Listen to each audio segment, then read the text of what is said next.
everyone. It's time for Who Wants to Be a Murderer? That's right. If you're watching this show, chances are you either have blood on your hands, have recently murdered someone, or both. Let's go live to the media witch trials. Hey, I wonder, who learned a new word? These same ghoulish death cult figures falling into a death cult.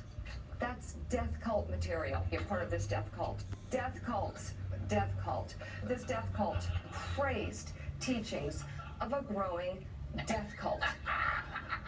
I guess when you've got the IQ of a hammer, everything starts to look like a nail.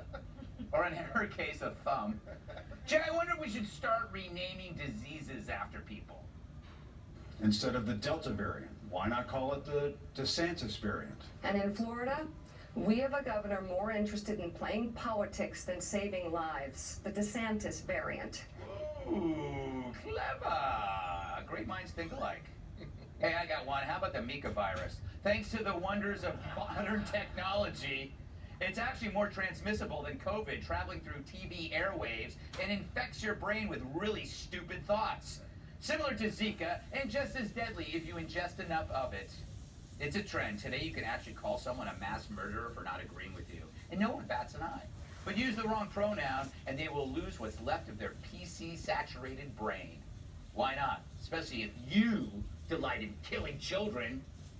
Sickening and killing your political supporters seems to me the stupidest and most short-sighted political strategy I've ever heard of.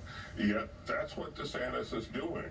He's insisting that pediatric wards filled with COVID patients. It is outrageous, to say the least, and frankly, it's criminal. What is the strategy behind killing children in your own state and letting children die of COVID? Great question. What is the strategy of killing children? Maybe you should ask Planned Parenthood, lady. So who is killing children? Who's letting children die? Wouldn't it be great if we actually demanded proof from these idiots? What we're seeing now among the weakest minds is an adolescent delight in demonization. It feels good to call someone a murderer. That's why I keep trying to get Andrew Cuomo on the show. It elevates you as judge and jury to get lots of attention as well. You don't even need to bother with fake statistics like the ones they used about Texas and Florida. But if they truly wanted to persuade people to their point of view, why would they constantly berate and mock and censor them? Because name-calling is way easier than making a sound argument based on fact and truths. And a sound argument would take all the fun out of being on TV. Which tells you the essential truth. They don't want to persuade you.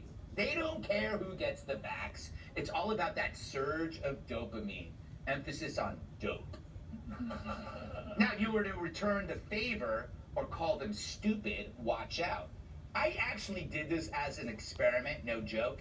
After Mikka Brzezinski blood-libeled Governor DeSantis, on the 5, I called her a dumb broad. Why would I do that? It seems coarse, even for me. But I did it to reveal how the media would respond to it. As Gomer Pyle used to say, surprise, surprise, surprise. Calling her a dumb broad is worse than her calling people mass murderers. And it's because the media, much like Van Gogh, can only hear one side of things. Too soon? They are never offended by the truly offensive if it's said against someone they disagree with. They can call you a murderer, but don't you call them stupid. Well, whatever you say, stupid. So who really cares about vaccination rates? It turns out that we do. Unlike the jerks at those other networks, we've debated how to persuade the hesitant if it's possible, without accusing them of being Ted Bundy, John Wayne Gacy, or Andrew Cuomo. Of course, there are white folks hesitant about the vaccine. But Mikka, Joe, and Acosta want you to think that these groups are just like the neighborhoods they live in, all white, preferably in red hats. But they can't do the same to others outside that stereotype. New York City data shows that only 28% of black New Yorkers ages 18 to 44 are fully vaxxed. That's compared to 48% of Latino residents and 52% of whites in the same age group. That's a hell of a disparity. And you don't hear that on those other shows.